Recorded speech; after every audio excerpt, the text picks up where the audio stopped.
Please welcome the chairperson of the Economic Justice Policy Panel, Dr. Nasiphi Moya.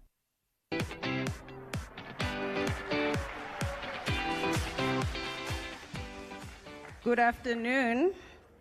I need to make 2 points before I start.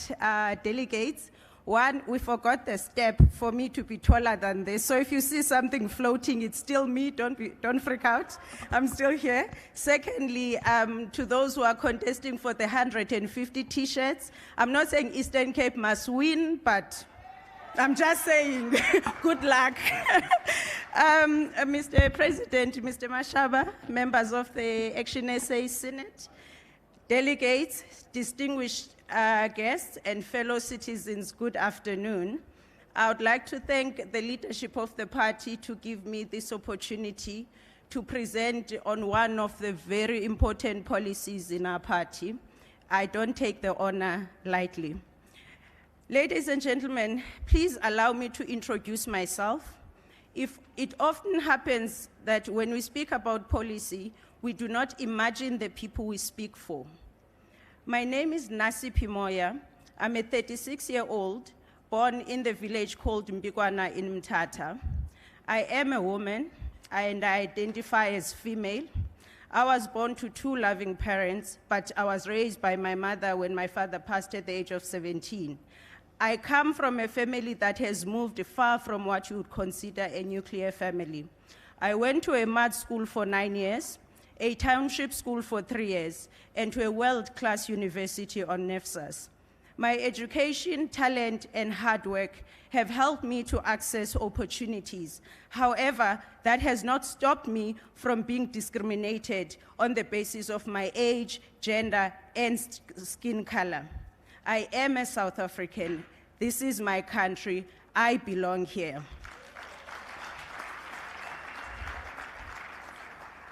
We, the people of South Africa, recognize the injustices of our past, honor those who suffered for justice and freedom in our land, respect those who have worked to build and develop our country, and believe that South Africa belongs to all those who live in it, united in our diversity. This is an extract from the preamble of our Constitution as the Republic of South Africa. 29 years later, the country's legacy of racial division remains unresolved.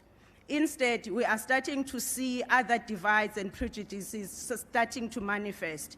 We are becoming an intolerant nation and further divided. The current ruling government's failure to address socio-economic injustices over the last 3 decades has contributed to increased marginalization of many South Africans. To borrow the painful words that the late Archbishop Tutu once said, and I quote, "Our rainbow nation that so filled the world with hope is being reduced to a grubby shadow of itself. The fabric of the nation is splitting at its seams," close quote. For South Africa to survive and prosper, we as ActionSA must stop this trend. ActionSA is striving towards a South Africa that is no longer characterized by division and equality, but is rather set on achieving economic justice. South Africa's objective is to ensure that everyone, regardless of their circumstances, have access to equal opportunities for success. And because economic justice is imperative to social justice, we thus believe that the root causes of economic exclusion need to be addressed and barriers need to be removed. This can be achieved by knocking down human development barriers propelled by the Apartheid government's discriminatory policies. Factors such as race and social and economic upbringing should not limit people's chances of upward social mobility and success within society. The principle behind economic justice should not be to achieve the empowerment of one group at the expense of another. It is instead aimed to uplifting communities in which opportunities are broadened and shared equitable. The goal is to create new wealth by encouraging inclusive economic growth and preventing exploitation. As an organization, we support Black empowerment. When we refer to Black, We are referring to all racial groups that were discriminated against by the apartheid government. This includes the colored people, Indians, and Asians. The implementation of the broad-based Black Economic Empowerment Act of 2003, amended in 2013, has failed to achieve its goal of economically empowering the majority of Black South Africans. I think delegates in this policy conference, don't try to put a lipstick on a pig. When you are told that in South Africa right now, the people that have benefited in terms of the intended objectives of that act, it's less than 40% of Black people. Don't try to say maybe if we change paragraph 4 and paragraph 6 is gonna work. No, it's an issue of implementation. No, we are ditching that policy altogether in 2024 when we walk into government. So, so the act itself, it has failed to achieve its own intended objectives. This is largely due to the fact that it requires access to capital and political connections, which often favor patronage networks. Does the name Edwin Sodi rings any bell? The Porsche guy who was taking selfies of Porsches, and it turns out those are the people that, as ActionSA, we don't want to empower people like that. We need something sustainable, and to empower people sustainable, we must take hard decisions and think about the people involved and be informed. It doesn't help us, ladies and gentlemen, to have 3 billionaires and people living in squalors. It doesn't help us as the country. It's not moving us forward. So the act, which is BEE, which was meant to reverse the legacy of racially bound inequality, has instead empowered this select few at the expense of many. I'm never shy to say, even when it was still BEE, the first person who benefited from BEE was an ANC Youth League, Dr. Motlane.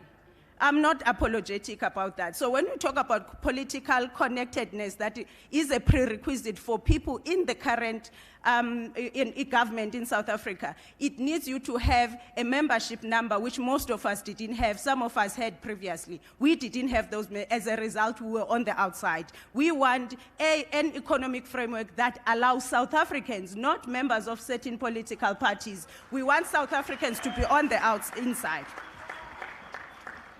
Therefore, as a result, this then has reflected the need for economic interventions that would prompt the beginning of a transformed and dynamic nation that is not only equal on paper. We as ActionSA, with the guidance and input of civil society, academics, and policy experts, have formulated viable solutions that offer an alternative that will address challenges such as poverty, unemployment, and inequality. I talk about the first intervention, the Opportunity Fund, and groundbreaking idea, by the way, solution to the problems that we have. So as an alternative to the government's failure to achieve the intended objectives of the BBBEE, we will introduce legislative changes to establish the Opportunity Fund. The fund, which will be owned by previously disadvantaged citizens in this country, will be overseen by an independent board and managed by independent professionals. I would like to pause here. When we say about disadvantaged citizens, we're not only talking about the victims of apartheid, now we're talking about the victims of the past 29 years. So those will be considered. Due to race remaining a crucial aspect in determining the likelihood of other races, which are not white, achieving success in the country, ActionSA unapologetically supports affirmative action measures that acknowledge the link between inequality and race. When you ask now, who stays in Alex? Which race is in Alex? Do you know? Black. Which race stays in the Cape Flats there in Cape Town, where there is gangsterism? Which race stays in Phoenix? Does that sound right, that you can actually define an area or a community, you know that the majority is being squandered there? It tells you that we have not even touched to reverse the legacy of apartheid. So as this party, we are aware that for economic justice to be accomplished, systems need to be introduced that will not only remove barriers that exclude the previously disadvantaged, but also empower people to pursue economic opportunities. The process requires multi-decade funded programs that are led by ethical South Africans and by implementing a pro-poor service delivery agenda and programs that will aid in addressing past injustices that significantly contributed to the present socio-economic barriers. This inclusive approach is aimed at encouraging socio-economic empowerment while expanding access to opportunities for more people and establishing a more sustainable outlook on employment equity. As ActionSA, we're not saying bring your capital to us, let's share among each other. We're saying let's create new wealth in this country. With all the economic the ideas in the economic prosperity, in the foreign policy, the ideas are everywhere where we can actually create our own wealth. But what we need is ethical leadership in this country. We need leaders who put the people at the center. Therefore, what we are proposing, which is something that I'm encouraged by, is that the Opportunity Fund will be partially funded by an additional tax on private sector profits, replacing the cost of BEE compliance. For those who are familiar with the system, they would know what I'm talking about. And it will only be applicable for 30 years. And this is important, delegates, because if we don't put a sunset clause on this, we don't want poor people, perpetual poverty in this country. So 30 years is the time that we think is enough for us to be able to close the gap between the haves and the have-nots. So the funds then will be used to create access to entrepreneurial funding and tertiary education. The second intervention area that we propose is that, and also something that I'm quite proud of, is the universal basic income stimulus. I'm incredibly proud of the proposed introduction of this program. We have ensured that our draft proposal in this regard outlines a targeted intervention that stipulates that the stimulus will be 3-year universal basic income stimulus. It will be calculated at the food poverty line in year 1, the lower bound poverty line in year 2, and the upper bound poverty line in year 3. Besides economic interventions, other aspects such as healthcare, education, energy security, corruption, law and order, climate, and the environment, they also assist in promoting the economic and social justice that is required to build a just and inclusive society. The purpose of promoting economic justice measures is to benefit as many marginalized people as possible by effectively utilizing the resources available in South Africa. In doing so, this empowers many disadvantaged members of the society. These provisions are focused on breaking the cycle of disempowerment and ensuring more individuals benefit from it and can contribute to the growth and prosperity of the economy. For ActionSA, economic justice is central to creating a non-racial country where race does not influence anyone's chances of achieving economic empowerment, allowing them to improve the quality of their lives, as our preamble of the Constitution of the Republic stipulates. The third intervention is gender equality.